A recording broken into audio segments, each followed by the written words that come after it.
Παιδιά, καλησπέρα. Ήρθε η μεγάλη στιγμή να κάνουμε αυτό το οποίο έχουμε υποσχεθεί εδώ και πάρα πολύ καιρό και επιτέλους καταφέρνουμε και το κάνουμε και είμαστε πολύ χαρούμενοι γι' αυτό. Hoops and Dunked Again Ευρωπαϊκό Edition και καλεσμένος μου για σήμερα για να μιλήσουμε για Ευρωλίγκα και εντάξει και περισσότερο η αλήθεια είναι Ολυμπιακό. Θα έχω και για τους φίλους Παναθηναϊκούς επίτιμο προσκεκλημένο, θα δείτε. Έχουμε λοιπόν εδώ τον φίλο τον Λευτέρη που μας έχει έρθει και από πέρσι παραπολιτικές εκπομπές και τον ευχαριστούμε πολύ. Λευτέρη, καλησπέρα. Καλησπέρα παιδιά, καλησπέρα σε όλους. Ευχαριστώ πολύ και πάλι για την πρόσκληση και που είμαι ο πρώτος καλεσμένος τη σεζόν 24-25. Είμαι πολύ χαρούμενος να ξεκινήσουμε να πούμε μερικά πραγματάκια για τις ομάδες μας. Ευχαριστώ πολύ για την πρόσκληση και πάλι. Τέλεια, εμείς ευχαριστούμε. Λοιπόν, θέλαμε έτσι, Λευτέρη, να κάνουμε μια κουβεντούλα γιατί έχει γίνει χαμός. Ξεκινάει σύντομα η σεζόν, είμαστε σε περίοδο τώρα που έχουμε φιλικά. Η ηχογράφηση γίνεται Κυριακή που σε λίγες ώρες παίζει και ο Ολυμπιακός. Σε μια μισή ώρα περίπου νομίζω έχει ένα φιλικό. Χθες έπαιζε ο Παναθηναϊκός. Γενικά γίνεται ένας χαμός με φιλικά. Θα ξεκινήσουν σε λίγο τα Super Cup τέλη του μήνος. Οπότε καταλαβαίνεις ότι ανυπομονούμε. Και επειδή ήταν ένα καλοκαίρι που έγινε πανικός, εγώ προσωπικά θα μου πεις και εσύ τη γνώμη σου, δεν το έχω ξαναδεί αυτό το οποίο έγινε φέτος, για τις ελληνικές ομάδες δηλαδή. Θυμίζει άλλες εποχές, θυμίζει εποχές προ 15 ετία και βάλε. Θέλω να μου πεις και εσύ έτσι τη γνώμη σου, να κάνεις εσύ αρχικά μια ανάλυση, τι σου έκανε εντύπωση, ποια από τις κινήσεις που γίνανε είτε από ελληνική ομάδα είτε από ξένη ομάδα, ό,τι εσύ θεωρείς σου κάνει έτσι εντύπωση, να κάνουμε αρχικά αυτή την εισαγωγή και μετά να πάμε και στις ελληνικές πιο συγκεκριμένα. Σίγουρα θα συμφωνήσω με αυτό που είπες όσον αφορά τις κινήσεις που έχουν γίνει και από τις δύο τις ομάδες της Ελλάδας. Ολυμπιακό και Παναθηναϊκό, Παναθηναϊκό και Ολυμπιακό. Ίσως σε Family Roster θα βλέπαμε εκεί το 2009, 8, 9, 9, 10, ίσως 9, 10 περισσότερο, που βλέπαμε και είχαμε πάρα πολύ καλούς και ποιοτικά παίχτες και από τις δύο πλευρές. Το σημερινό καλοκαίρι ήταν ένα καλοκαίρι το οποίο ήμασταν όλοι πάνω από τα κινητά. Μιλάω τώρα καθαρά για τον Ολυμπιακό πρώτα. Ήμασταν πάνω από τα κινητά, το καλοκαίρι βλέπαμε ποιοι έρχονταν σιγά σιγά και κάποια στιγμή σκάει το μεγάλο όνομα μέχρι το επόμενο, η μεγάλη επιστροφή που περιμέναμε τόσο καιρό με ανυπομονησία. Και εκεί που έλεγες ότι, εντάξει, Σάσα, okay, εκεί που έλεγες ότι τελειώσαμε, έχει κλείσει το ρόστερ καθώς βγήκε ο προπονητής και το είπε σε κάποια συνέντευξη, δεν ξέρω αν ήταν συνέντευξη τύπου ή κάποια συνέντευξη δημοσιογράφους. Ένα απόγευμα σκάει άλλη μία βόμβα μεγατόνων στο όνομα, τουλάχιστον στο όνομα, Εβάν Φουρνιέ, που έλεγες ότι ένας τέτοιος παίκτης, κάναμε και κουβέντα μαζί, μισή δύο, πριν από, νομίζω πέρσι ήταν, που πάλι σου έλεγα για το Φουρνιέ, και μου έλεγες, ρε φίλε, ποιος θα δώσει 19 εκατομμύρια για να έρθει. 19, 12, τι μου έλεγες. Ναι, σου είχα πει ότι, γιατί είχε κάνει την περίφημη τη δήλωση ότι αν υπήρχε κάποια ομάδα στην οποία θα επέστρεφα στην Ευρώπη θα ήταν Ολυμπιακός και εκείνη την περίοδο έπαιρνε 19 εκατομμύρια συμβόλαιο, ήταν ή στους Knicks ή στους Pistons, δεν θυμάμαι τώρα χρονικά γιατί έγινε ανταλλαγή μες στη μέση της χρονιάς. Και έλεγα ρε παιδί μου ότι πώς γίνεται τώρα έναν άνθρωπο που παίρνει 19 εκατομμύρια ευρώ να μπορέσει μια ομάδα ελληνική, ευρωπαϊκή βασικά, να τον δελεάσει. Το θεωρούσα σενάριο ηλίθια, είναι επιστημονικής φαντασίας. Δεν θα το κρύψω. Παρ' όλα αυτά έγινε. Ναι. Έγινε και αυτή η μεταγραφή, οπότε πρακτικά το ρόστερ του Ολυμπιακού έχει κλείσει. Και εντάξει, θα πω δύο πραγματάκια μόνο για τον Παναθηναϊκό, ο οποίος φάνηκε ότι δεν έμεινε με σταυρωμένα τα χέρια, δηλαδή είχε μια στρωμένη ομάδα από πέρσι, αν μπορείς να πεις ότι είναι στρωμένη ομάδα. Ουσιαστικά το πρώτο πράγμα που έκανε ήταν να πάρει τον Brown, γιατί εκεί χόλαινε στην αρχή, οπότε ήθελε να πάρει ένα τέτοιο παίχτη. Τον πήρε, το κατάφερε, τον πήρε, ένας πάρα πολύ καλός παίχτης ποιοτικά, και μετά απλά κοίταγε τις εξελίξεις, πιστεύω. Και αυτό ουσιαστικά που έκανε ήταν να καλύψει μέχρι το τέλος της σεζόν δύο θέσεις οι οποίες ήταν πολύ μελανές, ας πούμε, για το ρόστερ που έχει, όπως το πεντάρι που πήρε τον Τούρκο, τον Yurtseven. Τον οποίο, εντάξει, εγώ δεν τον ξέρω, καθώς τον παίζει στο NBA που δεν παρακολουθώ, δεν τον ξέρω καθόλου. Απλά γιατί καταστάει τον Παλτσερόφσκι ουσιαστικά, που έφυγε. Και εκεί που λες ότι έχουν κλείσει τα πάντα, μία μέρα μετά νομίζω, ή δύο. Ακριβώς, μετά, αυτό θα έλεγα. Νομίζω η μία ή 2 μέρες, ναι. Ναι, μία-δύο μέρες μετά σου λέει, μου έφερες φουρνιέ, έτσι είσαι, τώρα θα δεις. Και σκάει μύτη ο Οσμάν, ένας γνώριμος κατά τα άλλα παίκτης, γιατί τον Οσμάν τον ξέραμε από τότε με την ΕΦΕΣ πριν φύγει να πάει στην Πολύ άλλη σωστά, πλευρά του ναι. Ατλαντικού. Συμφωνώ. Αρχικά να πω ότι και εγώ θεωρώ ότι ήταν πιο δραματικό το καλοκαίρι για τους φίλους του Ολυμπιακού. Όχι γιατί δεν είχε και για τους Παναθηναϊκούς πάρα πολύ παρασκήνιο. Γιατί και ο Παναθηναϊκός, εγώ θεωρώ ότι κυνήγησε. Ακούστηκαν πάρα πολλά πράγματα, πάρα πολλά ρεπορτάζ, στο Twitter έχει γίνει χαμός.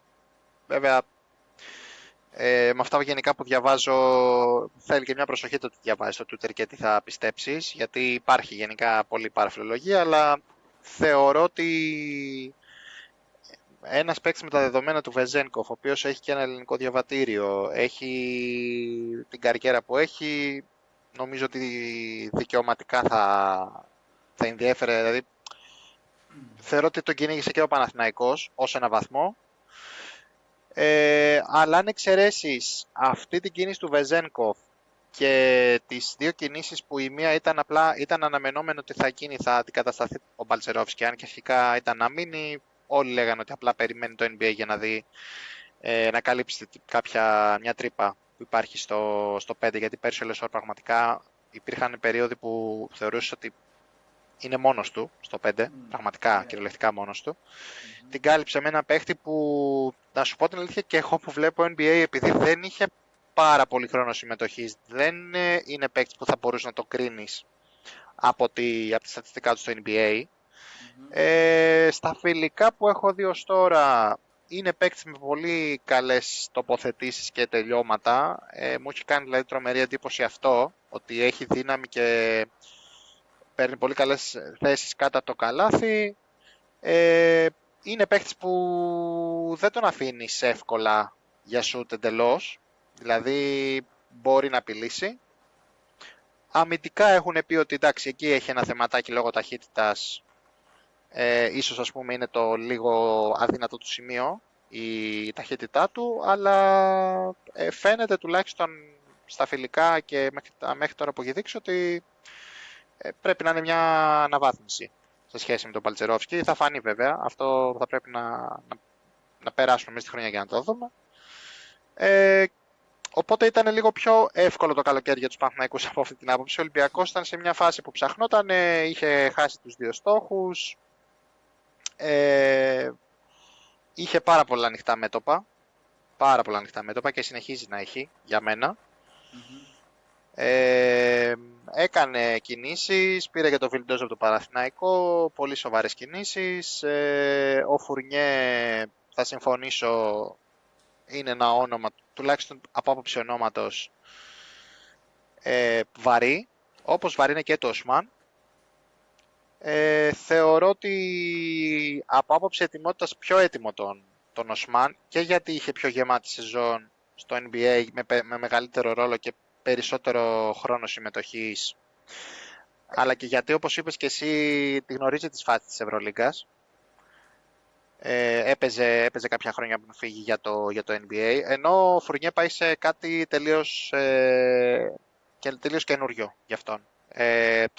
Καινούριο τρόπο παιχνιδιού, καινούριο πρόγραμμα. Θεωρώ ότι θα του πάρει λίγο περισσότερο χρόνο και επειδή και δεν είχε και πολύ γεμάτη σεζόν, η τελευταία του τουλάχιστον ήταν για πάρα πολύ ώρες στον πάγκο. Οπότε ίσως πάρει περισσότερο χρόνο στον έναν από τον άλλον. Αυτό και εγώ αν προσπαθήσω έτσι να κάνω μια σύνοψη του καλοκαιριού. Έκαναν και δύο πολύ καλές κινήσεις, συμφωνώ με αυτό που λες. Για τον Ολυμπιακό, και θα σε ρωτήσω κιόλας εδώ, ποια είναι η γνώμη σου, γιατί θα την πω κι εγώ τη γνώμη μου μετά, πολύ μεγάλο ρόστερ, έτσι, πλέον. Ναι. Τι πιστεύεις θα υπάρχει, γιατί είναι ένα θέμα το οποίο συζητιέται πάρα πολύ, πώς θα τους χωρέσει, τι θα κάνει, πώς θα μπορέσουν όλοι αυτοί οι παίκτες να πάρουν χρόνο συμμετοχής. Ποια είναι σένα η άποψή σου γι' αυτό? Να πάω λίγο τη συζήτηση πιο πίσω για να μην το ξεχάσω. Ναι, βεβαίως. Στον αντίλογο αυτό που είπες για το Φουρνιέ, το μόνο που έχω να πω εγώ πάνω σε αυτό ως αντίλογο, ας πούμε, καλό αντίλογο, είναι αυτό που βλέπαμε το καλοκαίρι που βλέπαμε τους Ολυμπιακούς Αγώνες. Δηλαδή, Να. ο Φουρνιέ ήταν από τους ανθρώπους που βοήθησαν τη Γαλλία να φτάσει μέχρι εκεί που έφτασε. Όπως και ο Πετρούσεφ π.χ. που ίσως ο Πετρούσεφ ήταν και ο βασικός, ας πούμε, το βασικό τεσάρι, ο οποίος τον βλέπαμε να παίζει, ας πούμε, άμυνα το Λεμπρόν. Το Λεμπρόν. Ναι.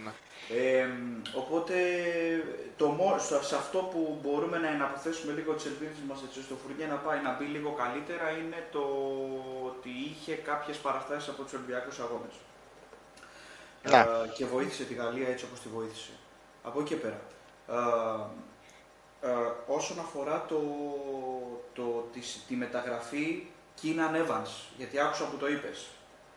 Evans.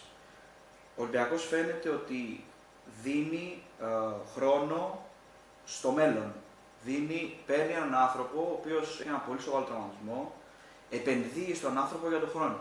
Δηλαδή κάνει μεταγραφή αυτή τη στιγμή, γνωρίζει την σοβαρότητα της κατάστασης, γνωρίζει ότι θα είναι στα πιτ τουλάχιστον μέχρι τον Γενάρη, γνωρίζει ότι από τη στιγμή που θα μπει θα πρέπει να κάνει ατομικές προπονήσεις που ακόμα νομίζω και τώρα μπορεί να ξεκινήσει να κάνει κάτι πολύ πολύ δειλά-δειλά. Δεν πρόκειται να είναι έτοιμος όπως θα τον ήθελε ο Μπαρτσόκας για να πρωταγωνιστήσει σε Ελλάδα και Ευρώπη.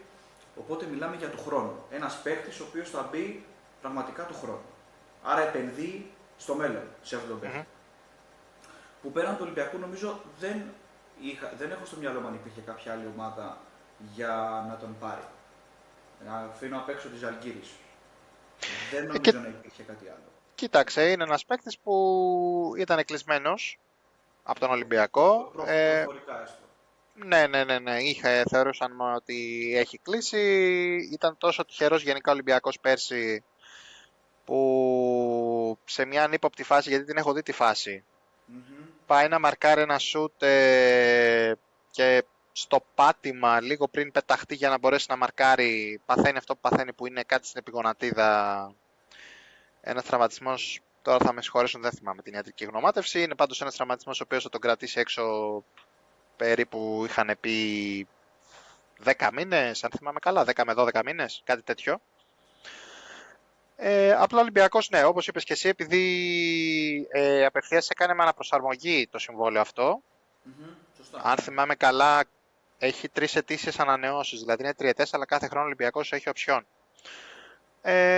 Θεωρεί ότι δεν έχει τίποτα να χάσει.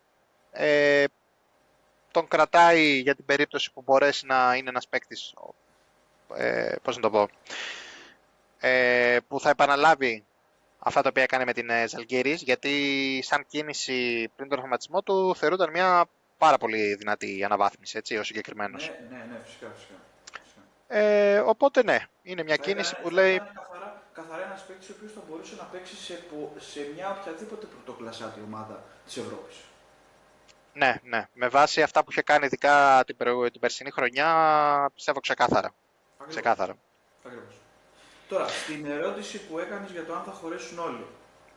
και το πώς μπορεί να, ας πούμε, να διαχειριστεί έτσι λίγο ο Ολυμπιακός όλους αυτούς τους παίκτες. Καταρχάς, εγώ αυτό που θέλω να πω είναι «Αλλάχτε παπά». Πάτερ, πώς το λένε. Ευχέλαιο. Ναι. Δηλαδή Ναι, ναι. δεν γίνεται 2 χρόνια να ταλαιπωρείται αυτή η ομάδα από τόσους πολλούς τραυματισμούς. Η χειρότερη σκιά ενός παίχτη δεν είναι να κάνει ένα παιχνίδι στο πυρ να έχει -5 ή -10. Η χειρότερη εικόνα ενός παίχτη είναι να μην παίζει. Και να μην παίζει όχι επειδή δεν τον αφήνει ο προπονητής ή ο πρόεδρος ή οποιοδήποτε άλλος, δεν τον αφήνει το σώμα του. Τόσα 2 χρόνια τώρα παλεύουμε με τραυματισμούς, παλεύουμε με σοβαρούς τραυματισμούς, να φεύγει ο ένας ψηλός, να φεύγει ο δεύτερος, να φεύγει το τριάρι, και να γυρνάμε γύρω από την ουρά μας. Αυτή τη στιγμή μιλάμε για μια πολύ υπερπλήρης ομάδα σε όλες τις θέσεις και ξεκινάμε με το Σεπτέμβρη με -2 πυλώνες κάτω από τη ρακέτα. Ο Φαλ έχει το πρόβλημα στο μετατάρσιο, στο πόδι του, από τους τελικούς και όλο το καλοκαίρι, δεν ξέρω, δεν είμαι γιατρός, δεν θα μπω σε τέτοια χωρικά ύδατα, δεν ξέρω τι έγινε με τον προγραμματισμό ή το οτιδήποτε, φτάσαμε τέλος Αυγούστου νομίζω να βγει ιατρική γνωμάτευση ότι δεν πάει καλά η αποθεραπεία του. Ναι. Αυτό για τον κοινό φίλαθλο, όπως είμαστε εμείς, ή οπαδό ή όπως θες πες το, ηχεί στα αυτιά του σαν ένα πολύ μεγάλο βάσανο για τον χρόνο που έρχεται. Άρα ήδη ο Φαλ ξέραμε ότι ήταν έξω. Ενώ λέγαμε ok, θα το ξεπεράσει πιθανότητα, γιατί έτσι λέγανε γιατροί στην αρχή όταν έγινε το συμβάν. Ναι, Μετά, ναι. σε μια ανύποπτη φάση και πάλι, στην προπόνηση βασικά, Μιλουτίνοφ εκτός. -2. Δηλαδή οι δύο σου βασικοί σέντερ, γιατί ο Πετρούσεφ δεν είναι κανονικό πεντάρι. Παίζει πεντάρι υπό κάποιες προϋποθέσεις. Η μία προϋπόθεση εξ αυτών είναι αν δεν υπάρχει ένας ψηλός. Που πρακτικά αν δεν είχαμε και το Ράιτ αυτή τη στιγμή, θα ήταν ο μοναδικός που θα έπαιζε από κάτω το καλά. Άρα ήδη με -2 παίχτες, μπορούμε να πούμε ότι στο 5 και πάλι χωλένουμε. Δηλαδή η ομάδα και πάλι χωλένει με 4 ψηλούς, Ναι. εν δυνάμει και πάλι χωλένει. Από εκεί πέρα, ας φύγουμε από τους ψηλούς, από το 5, στο 4 είναι πάρα πολύ, είναι μια γνώριμη κατάσταση για τον Ολυμπιακό, με τον Σάσα και τον Πίτερς, πολύ γνώριμη κατάσταση από πρόπερση, στην οποία εάν όλα πηγαίνανε καλά θα ήταν και ο Πετρούσεφ μέσα, και τεσσάρι να παίζει μπαλαντέρ στο 4-5. Ναι, Οπότε ναι. εκεί είμαστε πλήρεις, οπότε μέχρι στιγμής, μέχρι να μπει τουλάχιστον ο Μιλουτίνοφ, που νομίζω ότι είναι πιο γρήγορα να μπει από ότι ο Φαλ, θα υπάρχει αυτή η μεταξύ τους, θα παίζει ο ένας, θα παίζει ο άλλος, οπότε είναι ok. Τώρα, στο 3 που χρόνια, 2-3 χρόνια σίγουρα ο Ολυμπιακός είχε μόνο 2 παίχτες, κάποιες φορές έπαιζε μόνο τον Παπα-Νικολάου, ήρθε ο Φουρνιέ να βοηθήσει την κατάσταση. Δηλαδή να βοηθήσει Σακίλ, Παπα-Νικολάου, δύο εκ των μεγαλύτερων ηλικιακά παιχτών στον Ολυμπιακό. Νομίζω. Ναι, δεν έχει άδικο, νομίζω είναι μεγαλύτερη. Ακριβώς. Δύο γυρεότεροι παίκτες. Ήρθε ο Φουρνιέ ίσως να βάλει την ποιότητα που έλειπε στη θέση 3, αν και να σου πω την αλήθεια, εγώ κάθε χρόνο περίμενα έναν παίκτη σαν τον Κλάιμπερν. Στο ξαναπεί. Στο 3 περίμενα ένα τέτοιο παίκτη. Ναι. Χρόνια τώρα. Οκ, αυτό είναι προσωπική άποψη, η οποία δεν έχει γίνει, δεν θα σχολιάσουμε πάνω κάτι σε αυτό. Και μετά πάμε στις δύο πρώτες θέσεις, 1 και 2, οι θέσεις κλειδιά για να ξεκινήσει μια επίθεση και ίσως να ολοκληρωθεί κιόλας. Δηλαδή όλο το μυαλό ουσιαστικά στο 1 και στο 2 στον Ολυμπιακό είναι εκεί πέρα. Ήρθε ένας άνθρωπος ο οποίος στον Παναθηναϊκό είχε πολύ μικρό χρόνο συμμετοχής, γιατί για 1002 λόγους, και ήρθε να αποδείξει ουσιαστικά ότι και το όνομά του είναι μεγάλο και να κερδίσει χρόνο. Λόγος για τον Λούκα Βιλντόζα. Βιλντόζα ίσως είναι ένα από τους παίκτες που στα φιλικά τώρα που τα έχω τσεκάρει, φιλικά εννοώ και στην Κρήτη που έγινε Το τουρνουά είναι από τους πιο κινητικούς παίχτες αυτή τη στιγμή στον Ολυμπιακό. Μακράν καλύτερη, δεν θα το πω καλύτερη, πιο ποιοτική φέρεται να είναι η μεταγραφή από τον Ντόρσεϊ, καθώς ο Ντόρσεϊ έχει σπάσει ό,τι καλάθι υπάρχει. Εκτός από το τρίποντο που έβαλε που κερδίσαμε και καλά τον άτυπο τελικό, ας πούμε, στο τέλος, it's Tyler time, είναι η ώρα του και για να γελάσουμε κτλ. Ναι. Έχει σπάσει ό,τι καλάθι υπάρχει. Ή πολύ άστοχος, γενικά. Μιλάμε την εικόνα των φιλικών που έχουμε δει. Σωστά.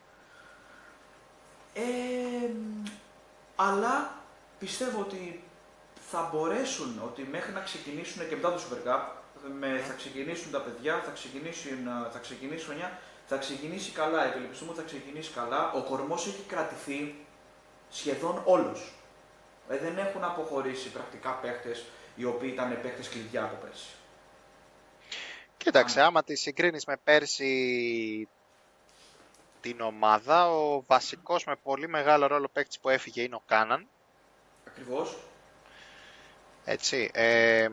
Στο 5 και στο 4 δεν έχουμε κάποια μεταβολή. Εντάξει, στο 3 ως τη μέση της χρονιάς είχε ρόλο ο Μπρασδέγης, ο οποίος και αυτός δεν προσαρμόστηκε ποτέ, αποχώρησε και έχει πάει δανεικός βέβαια, αλλά αν θυμάμαι καλά την τελευταία ενημέρωση, νομίζω ότι είναι δανεικός στις Ζαλγκίρις. Ναι. Για κάποιο λόγο δεν μπόρεσε να δείξει αυτό που εγώ προσωπικά είχα δει και με τις Ζαλγκίρις και με την εθνική της Λιθουανίας. Δεν προσαρμόστηκε. Αν εξαιρέσεις αυτούς τους δύο,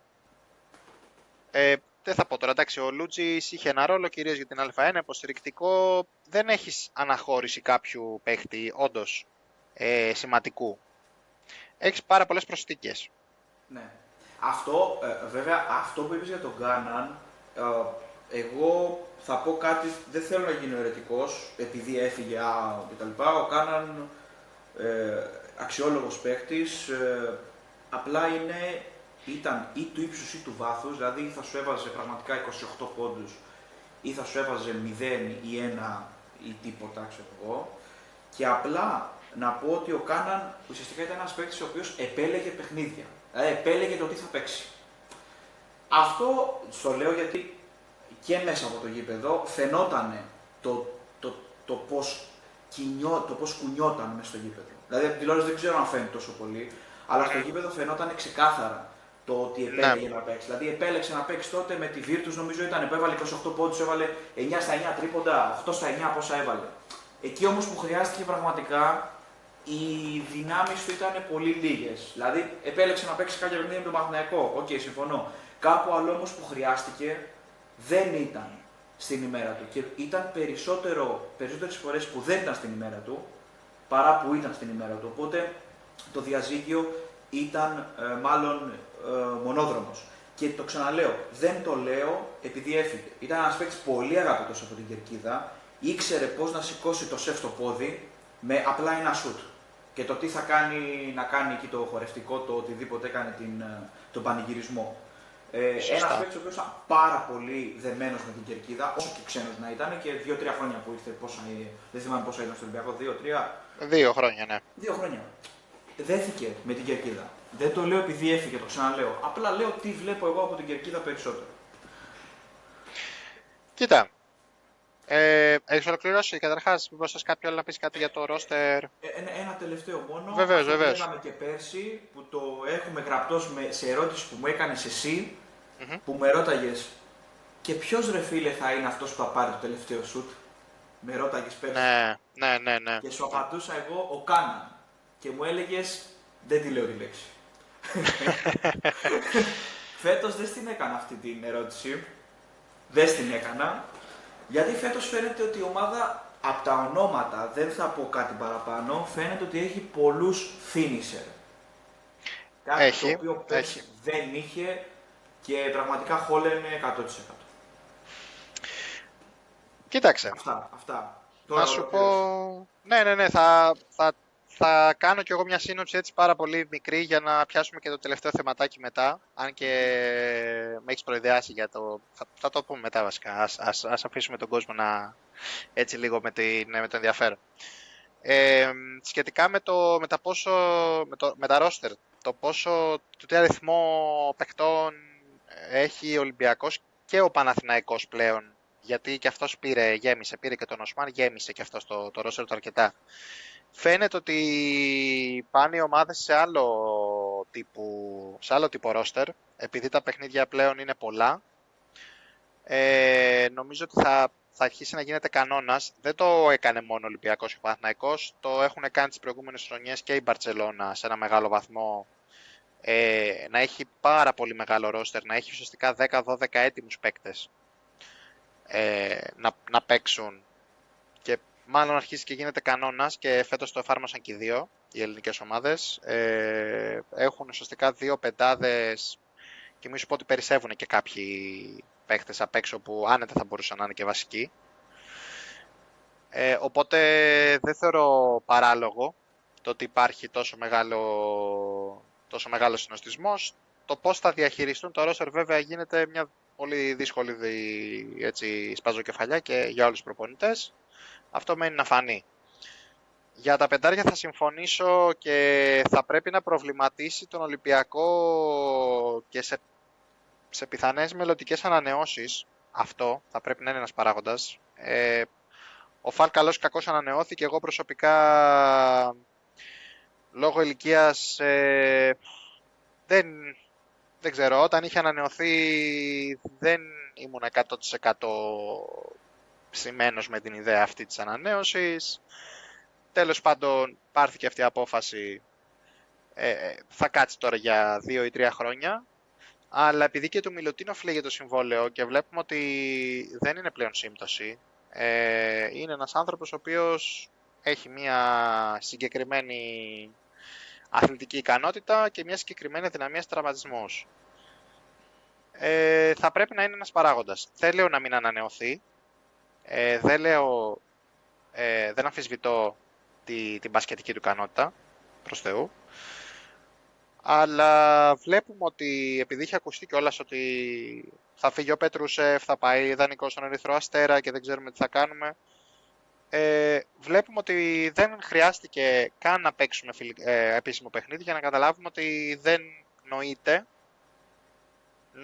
να φύγει ο Πετρούσεφ, πρώτον, και δεύτερον ότι η διάδα Μιλουτίνοφ Φαλ δεν είναι διάδα στην οποία μπορείς να νιώσεις ασφαλής ότι θα είναι συνεπής αγωνιστικά και θα βγάλει όλα τα παιχνίδια. Οπότε για το 5 συμφωνώ μαζί σου ότι καλώς δεν έφυγε κανείς και απλά προσθέθηκε στο 4 για να το πάρουμε συνολικά στους ψηλούς ο Σάσα. Τώρα για Σάσα και Πίτερς.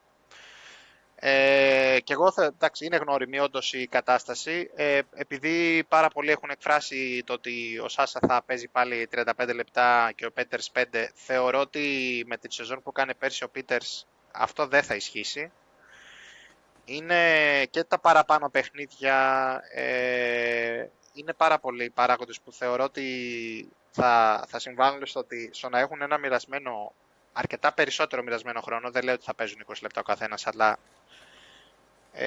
θεωρώ ότι είναι πολύ πιθανό να δούμε μάτς που θα παίζει ο Σάσα 25 λεπτά και ο Πίτερς 15, και επειδή έχω μια εικόνα των φιλικών του Ολυμπιακού, υπάρχουν και μάτς που αναλόγως τον αντίπαλο τους βλέπεις και μαζί μέσα. Mm-hmm. Δεν είναι λίγα τα παιχνίδια που έχει γίνει αυτό. Σωστά. Οπότε είναι ίσως και αυτό κάτι το οποίο είναι πιθανό να το δούμε. Θα φανεί. Για την περιφέρεια, ο Φουρνιέ, ναι, είναι μία λύση πλέον επιπλέον στο 3. Στο 2 υπάρχει μεγάλη πολυκοσμία. Δεν νομίζω ότι θα τον δούμε. Και σε αυτό που λες για τους finishers, ότι ποιος θα πάρει την μπάλα και λέγαμε για τον Κάναν κτλ. Επειδή ήταν τεράστιο πρόβλημα για τον Ολυμπιακό πέρσι και έχει χάσει πάρα πολλά παιχνίδια. Τώρα το πιο πρόσφατο είναι ο πέμπτος τελικός. Έχει χάσει πάρα πολλά παιχνίδια με καλάθι που στην τελευταία φάση, που απλά δεν μπόρεσε είτε να εκδηλώσει επίθεση είτε να βάλει το κρίσιμο καλάθι. έχει φέτος σίγουρα τον Φουρνιέ, ο οποίος είναι ένας παίκτης που δημιουργεί για τον εαυτό του, μπορεί να εκτελέσει. Έχει έναν έξτρα παραπάνω παίκτη, το Βεζένκοφ, που δεν έχει βάλει, δεν είναι Σλούκας να έχει βάλει καλάθι με τη λήξη και να έχει αλλάξει το σκορ. Δεν έχει βάλει buzzer beater δηλαδή, αλλά είναι μια έξτρα λύση. Και για μένα, επειδή τον ανέφερες και ήταν επίσης κάτι στο οποίο είχαμε θέμα και ήταν το pick and roll για μένα, το αποτελεσματικό pick and roll, μπορεί εκεί πάρα πολλές λύσεις να τις δώσει ο Βιλντόζα. Για μένα είναι αυτή τη στιγμή στο roster του Ολυμπιακού από τα playmaker ο πιο ικανός στο να μπορέσει να διαχειριστεί ένα pick and roll. Δεν θεωρώ τόσο καλό σε αυτό το τομέα ούτε το Walkup προφανώς, ο οποίος είναι ο άνθρωπος περισσότερο αμυντικός παίκτης, και δεν θεωρώ τον Γκος. Σωστά. Επομένως είναι πολύ ουσιαστική η κίνηση. Φαίνεται εξ αρχής ότι δεν ήρθε για το ρόλο που είχε στο Παναθηναϊκό, αλλά φαίνεται να έχει ένα πολύ πιο αναβαθμισμένο ρόλο, περισσότερο χρόνο συμμετοχής. Θα το δούμε βέβαια και πώς θα κυλήσει η χρονιά. Δεν είχε τέτοιο παίχτη Ολυμπιακός πέρσι. Προσωπικά τώρα εμένα είναι και μεγάλη μου καψούρα. Δηλαδή εγώ και πέρσι που είχε πάει στο Παναθηναϊκό θεωρούσα δεδομένο ότι θα είναι ο πρωταγωνιστής μαζί με το Λεσόρι, ουσιαστικά ότι θα είναι δύο παίχτες που θα είναι πρωταγωνιστές σε άσο και 5. Έγινε μετά αυτό με τον Σλούκα που προέκυψε το ότι δεν ανανέωσε τον Ολυμπιακό, οπότε κυνήγησε τον Σλούκα ο Παναθηναϊκός και αναγκαστικά παραμερίστηκε ο Βιλντόζα, γιατί είναι πολύ δύσκολο να συνυπάρξουν και οι δύο σε μια πεντάδα. Είναι παίκτες αντίστοιχου περίπου στυλ παιχνιδιού. Οπότε δεν μπόρεσε ποτέ να δέσει στον Παναθηναϊκό. Θεωρώ ότι στον Ολυμπιακό θα είναι έτσι χτισμένη ομάδα που κάνει πολύ καλύτερο fit, ταιριάζει πολύ καλύτερα και θα έχει ρόλο. Αυτό έτσι και για μένα σαν γνώμη για Ολυμπιακό, και αν επειδή έχουμε λιγάκι χρόνο θέλω έτσι για τελευταίο θέμα συζήτησης, επειδή ξεκινάει η Ευρωλίγκα, όχι πολύ σύντομα αλλά εντάξει, σχετικά σύντομα, νομίζω έχουμε 2 εβδομάδες, περίπου 10-12 μέρες κάπου εκεί για να ξεκινήσει. Θέλω να μου πεις μία άποψη για το ποιες ομάδες θεωρείς ως αφετηρία, ξεκινώντας αυτή τη στιγμή τη σεζόν, ότι θα είναι τα 4 φαβορί, όχι για κατάκτηση αναγκαστικά, αλλά ούτε για Final Four, γιατί στα play-off είδαμε τι έγινε, γίνεται χαμός, αλλά για τις πρώτες 4 θέσεις βαθμολογίας. Ότι δηλαδή θα ξεκινήσουν με πλεονέκτημα έδρας, ας το πούμε τα play-off. Λοιπόν, σίγουρα θα βάλω τις 2 δικές μας ομάδες, όπως και δίποτε. Και μετά η επόμενη ομάδα που θα βάλω θα είναι η Φενέρ. Φενέρ, μια Φενέρ η οποία έφερε τον Μπόμπαν πριν από 2 μέρες, 3. Ισχύει, μεγάλη επιστροφή. Μεγάλη επιστροφή, ναι, όντως. Δηλαδή, πολύ καλά, εντάξει. Ο Μπόμπαν είναι ωραίος χαρακτήρας, είναι έτσι ευχάριστος, έτσι που τον βλέπεις λίγο σαν καμπούρης, φανούρης, έτσι όπως είναι, αλλά είναι πολύ ωραίος, είναι πολύ ωραίος. Είναι θεός, ναι, δεν υπάρχει. Ναι. Η Φενέρ έχει κάνει πολύ καλές μεταγραφές και επί της ουσίας, εντάξει, ξέρω λίγο το Μέλι που, εντάξει, αλλά πήρε τον Baldwin, πήρε τον Golson, πήρε τον Birch. Θα μου πεις, ο Birch μπορεί να μην ήταν ο Birch ο οποίος έπαιζε όταν ήταν στον Ολυμπιακό και μετά πήγε στους Ορλάντο. Καλά δεν λέω?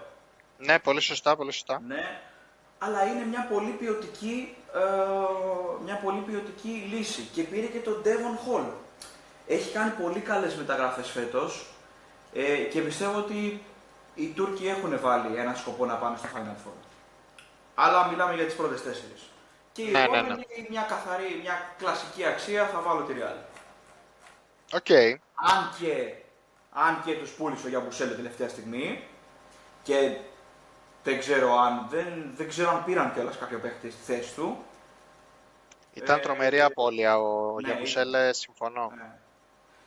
Δεν ξέρω τον Καρούμπα τον είχαν κλείσει πριν φύγει ο Γιαμπουσέλε. Έχω την αίσθηση πως ναι. Okay. Είχαν... Άρα δεν υπολογιζόταν δηλαδή το φευγιό του Γιαμπουσέλη ως αντικατάσταση του Γκαρούμπα. Όχι, όχι, όχι. Ουσιαστικά η Real είχε πάει με το σκεπτικό να έχει στο 4 και στο 5 τον Ιμπάκα, που είναι μια πολύ καλή μεταγραφή ουσίας. Πάρα έτσι. πολύ. Ναι, φυσικά.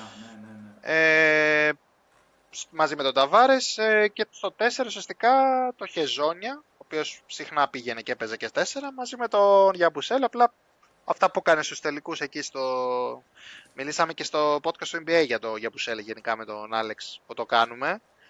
Γιατί πήγε στη Φιλαδέλφια, ήταν πολύ καλή Ολυμπιακή που έκανε, έπαιξε και με την Αμερική τρομερά και κατάφερε και πήρε συμβόλαιο και επέστρεψε στο NBA, μεγάλη απώλεια, συμφωνώ.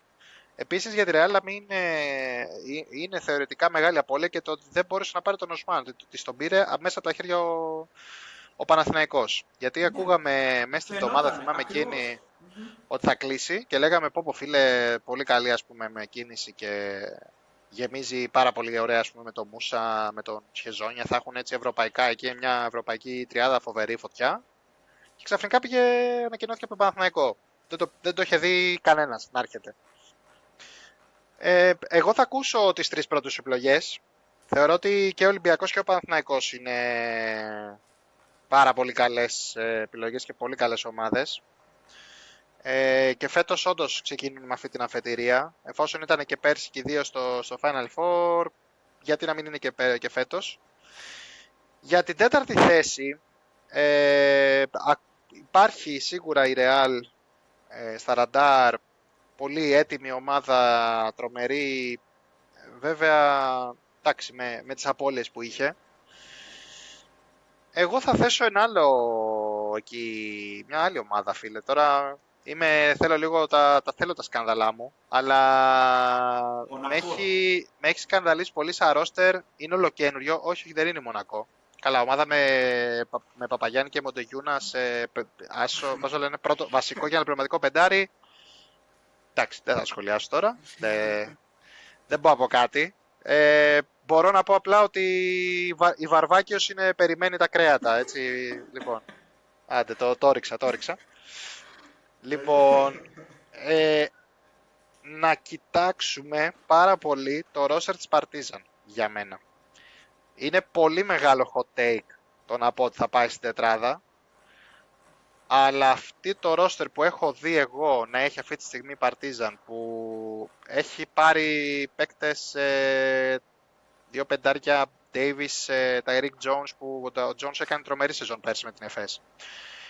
Πήρε Ποκουσεύσκι, που επέστρεψε στην Ευρώπη. Έχει πάρει τον Κάρλικ Jones, που έκανε απίστευτα πράγματα με τον Νότιο Σουδάν.